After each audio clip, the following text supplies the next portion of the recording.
কুমিল্লার হাম পরিস্থিতি খবর জানাতে কুমিল্লা থেকে সরাসরি যুক্ত হচ্ছেন সহকর্মী আব্দুল্লাহ আল মারুফ। মারুফ, কুমিল্লায় হামের কেমন প্রকোপ দেখতে পাচ্ছেন? আজকে নতুন করে কতজন আক্রান্ত হয়েছেন, সার্বিক পরিস্থিতি আমাদেরকে জানাবেন। ইমা, কুমিল্লার শিশুরা আসলে ভালো নেই। আমি কিছুক্ষণ আগেই শিশু ওয়ার্ড থেকে ফিরে এই কুমিল্লা মেডিকেল কলেজ হাসপাতালের জরুরি বিভাগের সামনে এসেছি এবং আমি দেখে এসেছি যে হাসপাতালের যে একেবারে বারান্দা থেকে ফ্লোর কোথাও বাদ নেই, যেখানে শিশুরা নেই, কোথাও পাখা নেই। তীব্র গরমের মধ্যে আরও একটি দুঃসংবাদ যে আজকে একজন শিশুর মৃত্যু হয়েছে হাম সন্দেহে হাসপাতালে ভর্তি হওয়া। ইমা, বলা চলে যে কুমিল্লার যে হামের পরিস্থিতি দিন দিন কিন্তু বেগতিক হারে হামের যে সন্দেহজনক রোগীর সংখ্যা কিন্তু বাড়ছে। এর একটি বড় কারণ যারা বলছেন চিকিৎসকরা, তাদের সঙ্গে আমার কথা হয়েছে।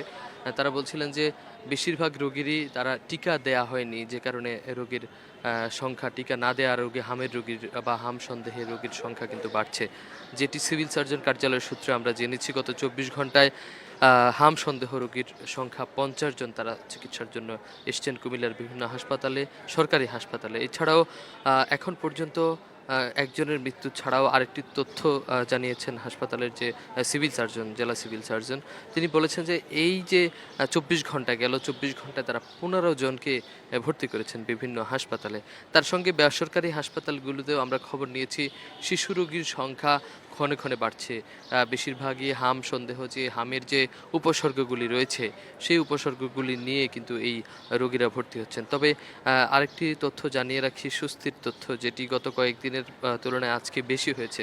গত ২৪ ঘন্টায় কুমিল্লার বিভিন্ন হাসপাতাল থেকে হাম সন্দেহ রোগী থেকে ২২ জন তারা কিন্তু ভর্তি থাকা অবস্থায় তারা বাড়ি ফিরেছেন। আমরা চিকিৎসকদের সঙ্গে কথা বলেছি, তারা যেটি বলছিলেন যে হামের উপসর্গ দেখা দিলেই যেন হসপিটাল পর্যন্ত শিশুদেরকে নিয়ে আসা হয়, সেটি যেন কোনোভাবেই অবহেলা না করা হয়।